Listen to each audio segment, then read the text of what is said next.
Good morning students. हम हिंदी के class में हिंदी 2 में रिवीजन करना शुरू किए थे और जिसमें हम खुदीराम बोस के बारे में चैप्टर 8 खुदीराम बोस के बारे में पढ़कर समझ चुके हैं। रिवीजन हो चुका है, हम फिर से अच्छी तरह से समझ गए होंगे। तो आज हम चैप्टर 9 सोचो समझो और खरीदो इसके बारे में पढ़ेंगे कि कुछ सामान है जिसको खरीदना है तो हमें क्या क्या देखना चाहिए, किस प्रकार हमें खरीदना चाहिए, किस प्रकार के वस्तु को। तो इसके बारे में यहाँ इस पाठ में बताया गया है। तो यह पाठ सोचो समझो और खरीदो। तो हमें इस पाठ के जरिए क्या बताया गया कि किस बात को हम सोचेंगे समझेंगे और किस प्रकार हम खरीदेंगे। तो अब हम चैप्टर 9 पढ़ेंगे। तो इस पाठ के साथ साथ हम अपना पाठ्य पुस्तक भी देखते जाएंगे तो हम अच्छी तरह से समझ सकेंगे।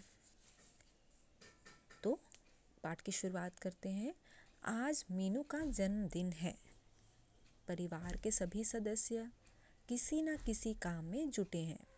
तो हमें पता है कि किसी का जन्मदिन आता है, बर्थडे हम जब मनाते तो घर में बहुत सारे अपने दोस्तों को, रिश्तेदारों को बुलाते हैं। तो हमें बहुत सारा काम करना पड़ता है, घर की साफ सफाई, सजावट, फिर विभिन्न प्रकार के लोगों के लिए पकवान भी बनानी पड़ती है, मिठाइयाँ बनानी पड़ती है। तो उसी प्रकार आज मीनू का जन्मदिन था।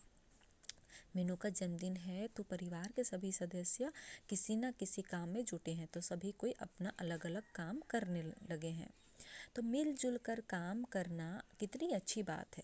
तो हम एक ही के ऊपर में कहेंगे कि काम करो तो अच्छा नहीं होता है। जब हम मिलकर काम करते हैं, सब कोई अलग अलग अपना काम करता है तो काम भी जल्दी समाप्त होती है। तो इसी प्रकार मीनू का जन्मदिन था तो घर के सभी सदस्य अपना अपना अलग अलग काम में लगी थी। तो मीनू भी अपनी माताजी का हाथ बंटवा रही थी। मीनू की माताजी आज बाजार नहीं जा पाई। उन्होंने स्टोर वाले को फ़ोन पर ही ज़रूरी सामान की लंबी सी सूची लिखवा दी। 1 घंटे बाद दरवाजे की घंटी बजी। बाहर सामान देने वाला रिक्शा लिए खड़ा था। उसने सामान और बिल माताजी को दिया और चला गया। मीनू की माताजी ने सूची से सामान मिलाया। मंगवाई गई अधिकतर वस्तुएं डिब्बा बंद थी। डिब्बा बंद इसलिए कि सभी चीज़ें शुद्ध हो, स्वास्थ्य पर उसका बुरा प्रभाव ना पड़े। आखिर मीनू की सभी सहेलियां उनकी बेटी के समान ही तो है। इसके बाद माँ एक एक डिब्बे को ध्यान से देखने लगी। वह डिब्बों पर लिखी जानकारी को ध्यानपूर्वक पढ़ रही थी।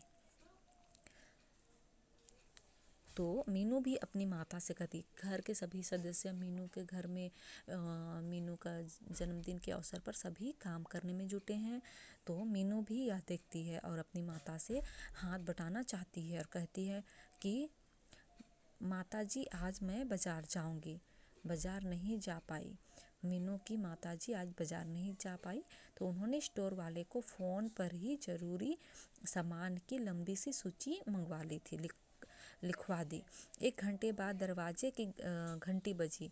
तो 1 घंटे बाद में दरवाजे की घंटी बजी और बाहर सामान देने वाला रिक्शा लिए खड़ा था। यानी कि सामान जब मंगवाई नहीं जा पाई मीनू की माँ बाज़ार, तो वह रिक्शा वाला मतलब जहाँ से मंगवाई तो रिक्शा में सामान भेजा गया था। उसने सामान और बिल माताजी को दिया और चला गया। फिर मीनू की माताजी ने सूची से सामान मिलाया कि सूची से सामान मिलाकर देखा कि जो सामान उसने मंगाया था वही सामान आया है या गलत सामान भेजा गया है।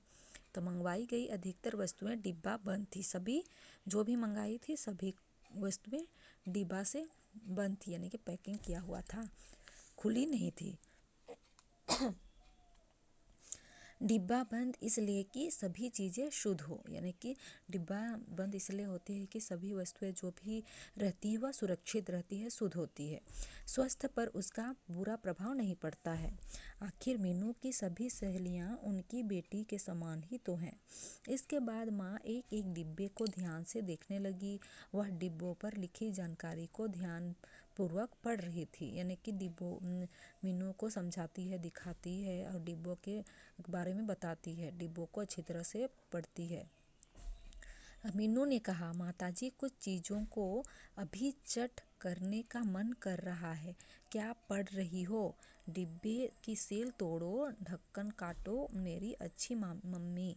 तो वह मीनू अपनी माँ से जिद करती है कि मुझे तो देखकर बहुत सारे को अभी खाने का मन कर रहा है, जी ललचा रहा है, तो जल्दी से यह ढक्कन तोड़ो, यहाँ का सील तोड़ो और मुझे दो खाने के लिए। आज तो मुझे खूब खाने दो। माताजी ने हंसकर कहा, उतावला सो बावला, पहले डिब्बे पर लिखी बातों को तो पढ़ लो। फिर उसकी माँ मीनू से कहती है कि जो डिब्बी में लिखी है उसकी जानकारियाँ लेनी चाहिए, उसको तो पढ़ लेना चाहिए। फिर मीनू कहती है, माँ भला डिब्बा भी कोई पढ़ने की चीज़ है? इनमें बंद चीज़ें खाने के लिए है, मुझे खाने दो। जिस प्रकार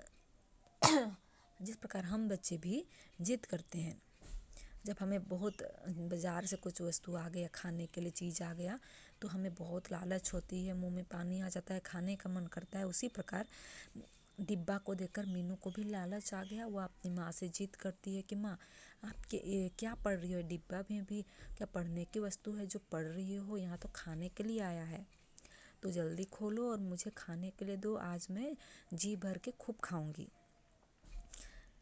फिर माँ कहती है, बेटा आज खाने से पहले अपने जन्मदिन पर कुछ अच्छी बातें सीख लो, जीवन भर काम आएगी। तो माँ मीनू को समझाते हुए कहती है कि आज तुम्हारा जन्मदिन है, तो कुछ अच्छी बातें तुम सीखो जो तुम्हें जीवन भर ये काम आ सकती है।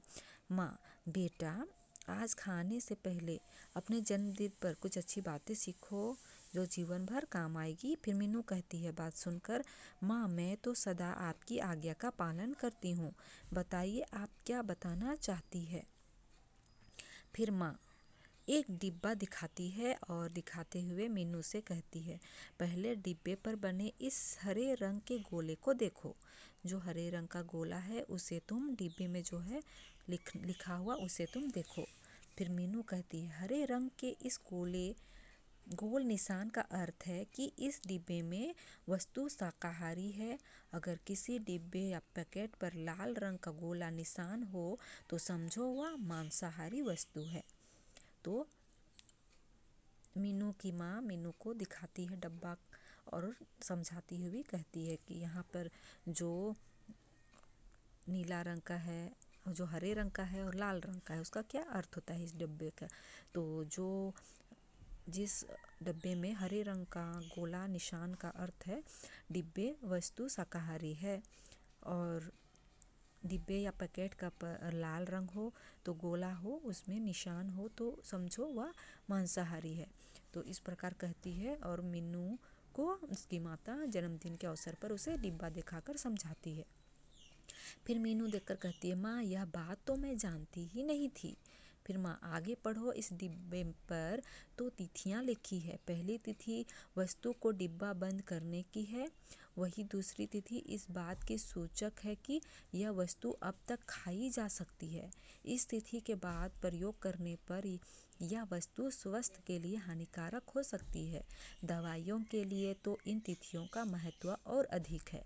तो मीनू की माँ फिर समझाती है, आगे बढ़ो और देखो कि डिब्बे पर तिथियाँ, जो तिथि लिखी होती है, कब तक इसे प्रयोग करना है, यूज़ करना है, उसका तिथि भी दिया गया है।